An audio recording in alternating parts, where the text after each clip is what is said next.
in a quiet village along the Mekong River, where the water glows gold at dusk and the palms lean in like they're listening, lives an old man they call Angluk, 82 years old, fully blind for nearly 20. Yet every morning, just after the roosters cry and before the sun clears the treetops, he sits cross-legged in his bamboo hut and begins to carve. He does it all by feel. The wood is chosen by sound. He knocks each piece with his knuckle and listens for the hollow ones, the ones ready to speak.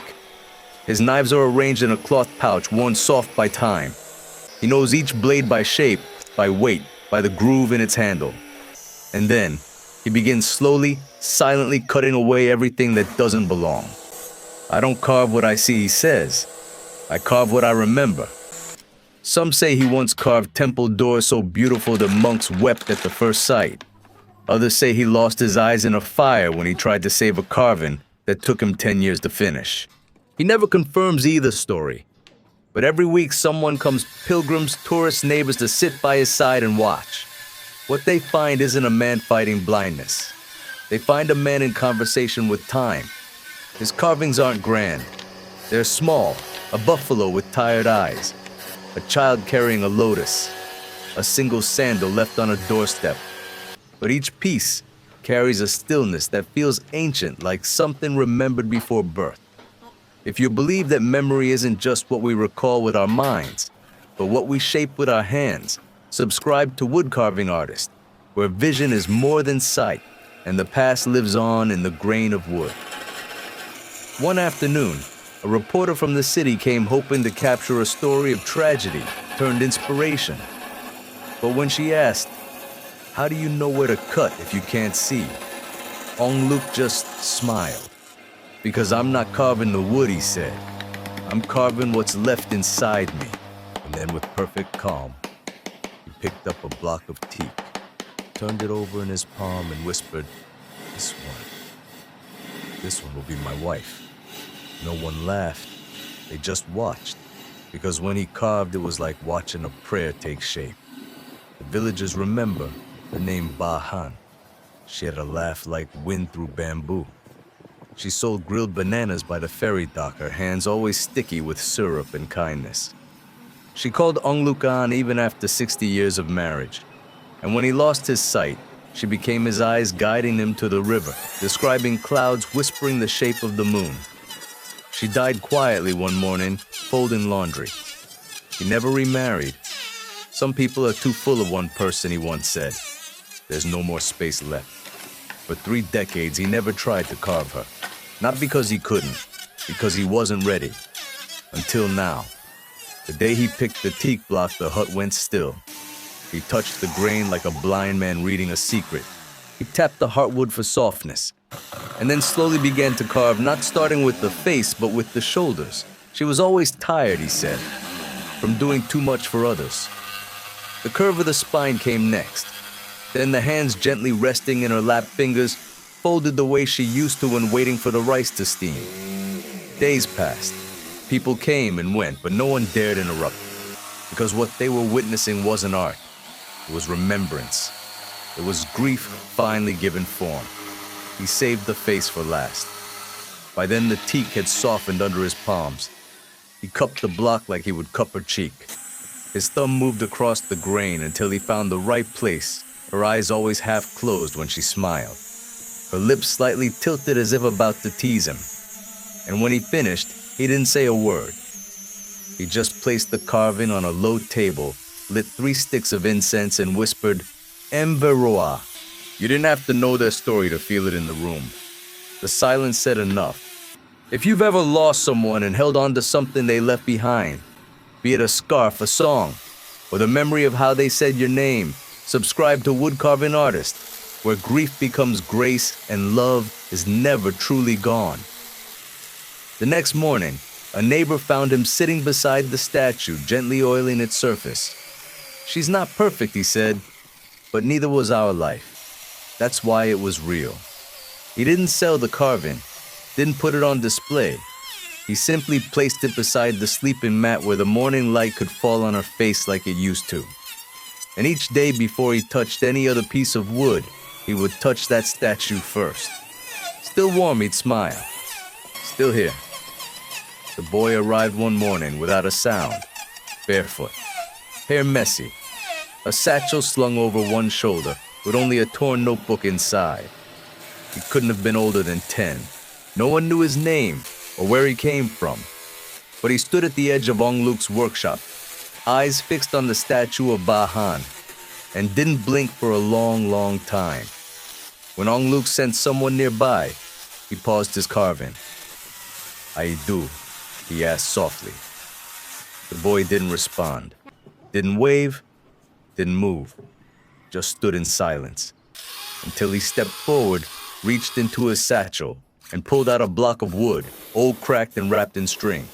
He placed it in Angluk's lap, then pointed to his own chest. Angluk ran his hand along the boy's face gently. No flinch, no words. "Kongoi duak e," he murmured. The boy shook his head, but his eyes were loud. That day, Angluk didn't carve alone. He set the boy beside him, took his hand and placed it on the handle of the smallest chisel. Then over hours, he guided that little hand with his own old fingers, pressing, shifting, breathing together.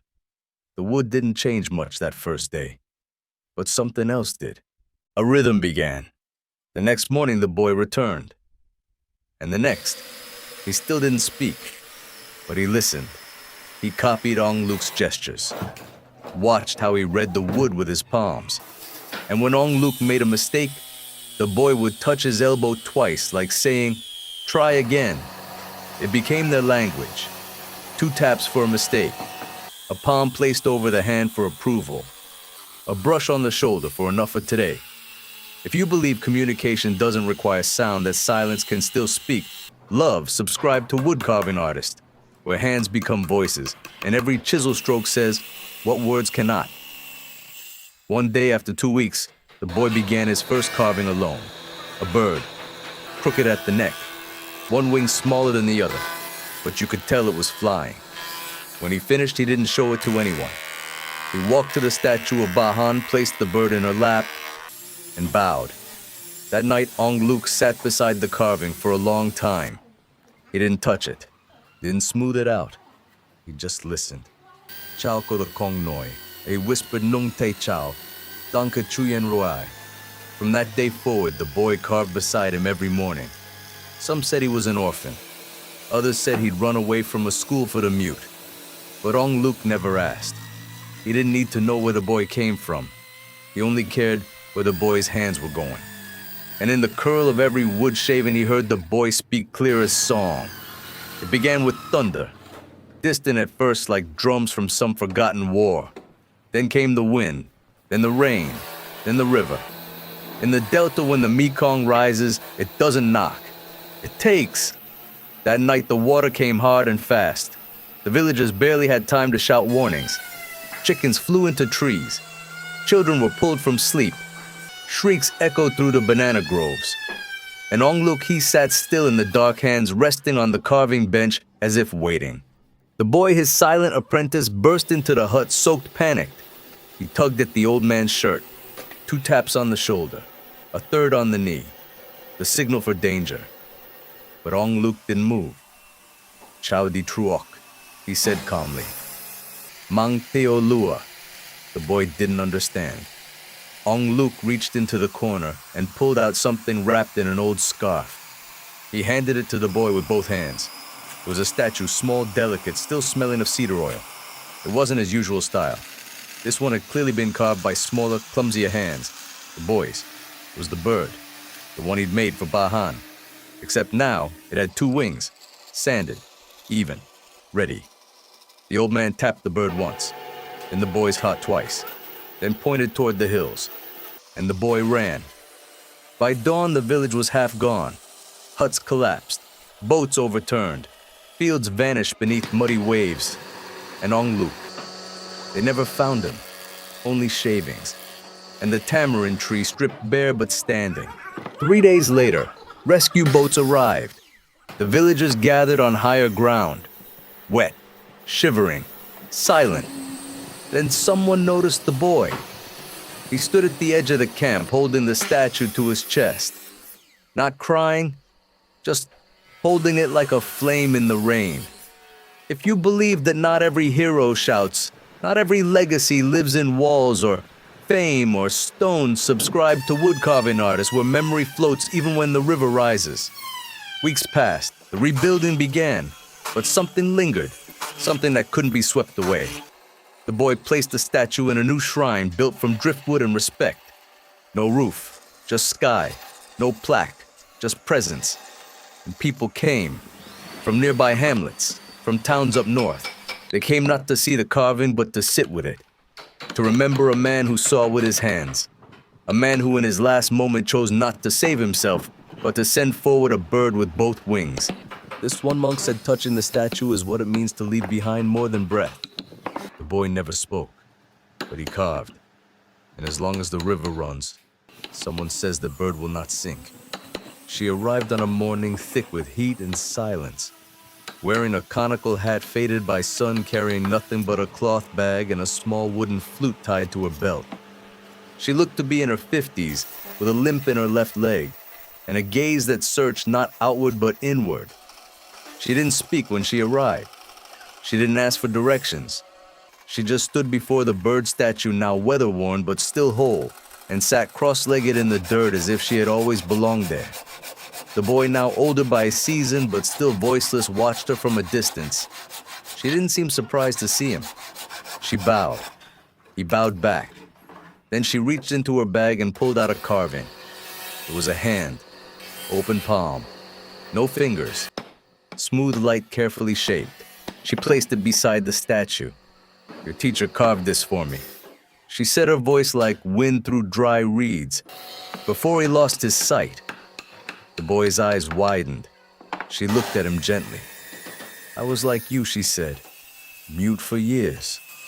Not because I was born that way, but because..." Pain shut the door.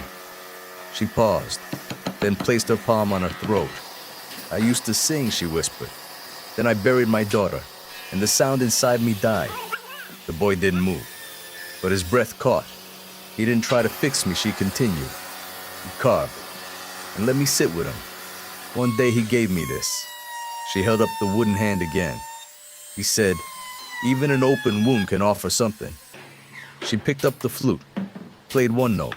It cracked, then another, clearer. Then a melody broken at first, but slowly finding its steps like a child learning to walk again. The boy sat down beside her. And for the first time, he didn't reach for wood.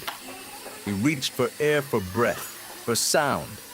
And from somewhere deep inside the cave of his chest, a whisper rose. It wasn't a word, just a breath. But it trembled the leaves.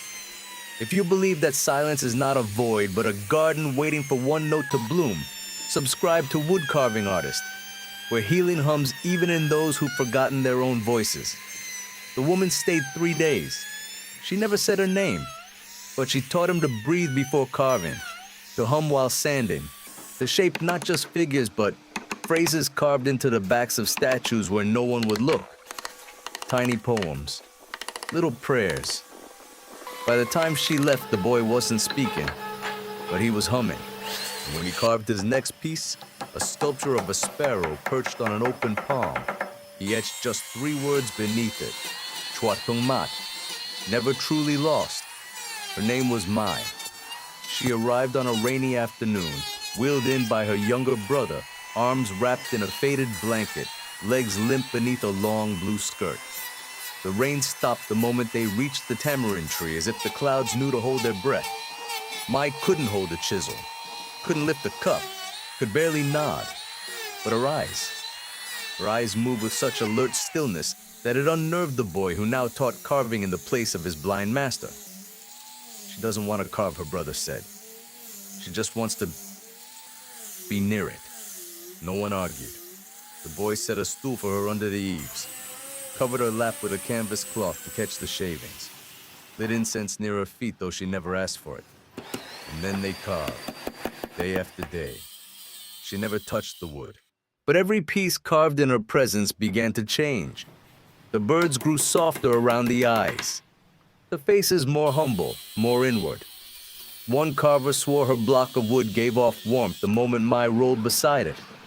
Another said she dreamed of her carving the night before, though Mai had never touched it.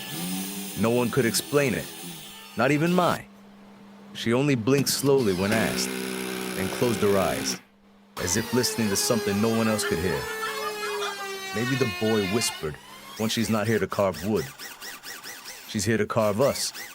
If you believe that not every artist uses tools and that presence in its purest form shapes what hands alone cannot subscribe to wood-carving artists, where even stillness can leave a mark. One morning, a novice monk came to visit. He asked to carve a bodhicattva. His hands shook. He doubted every line. Then Mai was wheeled beside him, and just like that, his hands steadied. The bodhisattva he created, eyes gently tilted, one hand raised not in blessing, but in listening, was unlike anything he'd made before. He wept. She heard it first, he said, looking at Mai. I only followed. Later that week, when the rain returned, the boy asked Mai a question. If you could carve, what would you make? Mai, slow and deliberate, moved her gaze toward the tree. The tamarind. Old, crooked, hollowed by storms, but still bearing fruit. The boy smiled. He didn't say anything. But the next carving he made was of a tree, twisted aged roots, exposed branches split by lightning, and in its center a single open space untouched, as if something invisible had been resting there, and still was. They called it the listening tree. It stood no taller than a child's knee, twisted roots, cracked trunk, one hollow center, carved by the boy but inspired by Mai. He had placed it inside the village pagoda in a small alcove where the light touched gently through paper windows. It wasn't marked, it wasn't blessed. But within a week, people began to sit near it longer than expected. Some said the silence around it felt alive. Others said the longer they sat near it, the clearer they could hear their own thoughts. And then one morning, it was gone. No broken glass, no trace of theft, just an empty platform. The boy panicked. The monk searched. No one came forward. But that very night, the dreams began. A young farmer from a nearby village woke up sweating. He had seen the tree floating in a field of lotus spinning slowly. Its hollow center faced him like an eye. A mother in mourning dreamt she was sitting under the tree again, as she had years ago with her son. Except this time, the boy reached into the hollow trunk and handed her back her own voice.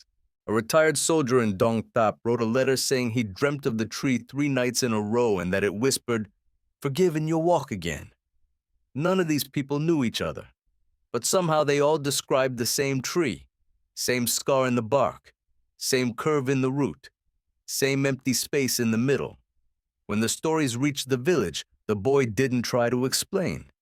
He only sat beside Mai now, thinner, paler, but still watching, and whispered, "It's not gone.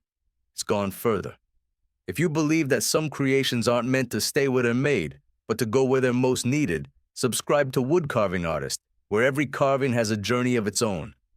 The dreams kept coming. From Hugh, from Cambodia, even from as far as France, where a Vietnamese woman emailed the pagoda to say, "I've never been back to the Mekong, but I saw a wooden tree in my sleep, and I wept like a child." The statue was never recovered, but in time, a new carving appeared under the tamarind tree, one no one claimed. It wasn't signed. It wasn't like the others, but it held a shape that echoed the missing tree, just slightly changed. Now the hollow was deeper, the roots spread wider, and on its base a single word was etched, Kodat. It was real. Mai's breath grew lighter with each passing day. She no longer came to the tamarind tree in the mornings. The boy had moved her cot beside the open window of the carving hut, where sunlight would spill gently across her face like the hands kua motngor, then you now do dang votva. She didn't speak, she didn't hum, but her eyes still moved, still noticed. One morning she blinked slowly at the boy, then turned her gaze to a fresh block of wood resting near the tools. The pupil stilled. He understood. It was a request. Not to carve for her, but to carve with her, not with hands, but with something else. That day, he placed the block between them. He didn't draw, didn't measure.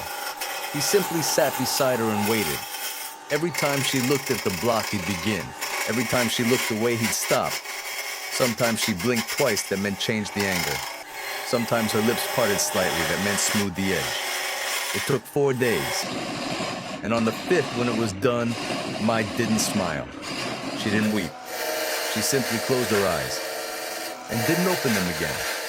She passed like she had lived silently, fully, with presence. The boy didn't cry at first. He just sat beside the carving hand on the wood, eyes closed like he was still waiting for her next signal. The peace. It was unlike any he had ever made. A reclining woman, not in sleep, but in listening. One hand over her chest, the other open, resting lightly on the air as if still waiting for someone else to take it. In the hollow of her chest, he'd carved a cavity like a space left for something invisible but essential. The place, he whispered, where we hold those we never let go. If you believe that not every goodbye needs words and that true connection leaves behind more than memory, subscribe to Wood Carving Artist, where the heart speaks, even when the mouth cannot. He placed the statue under the tamarind tree. No flowers, no ceremony. But people came, sat beside her, touched her open palm. Some left hairpins, poems, bits of cloth from loved ones. And slowly stories returned. I sat beside her statue, one woman said, and felt forgiven. I had no one to say goodbye to, but she let me say it anyway, said another. Years later, children would call the carving Kongoi Lang, the silent one. Not out of pity, but out of awe. Because in the village, people didn't say she passed away. They said she left a space. And somehow that space filled others.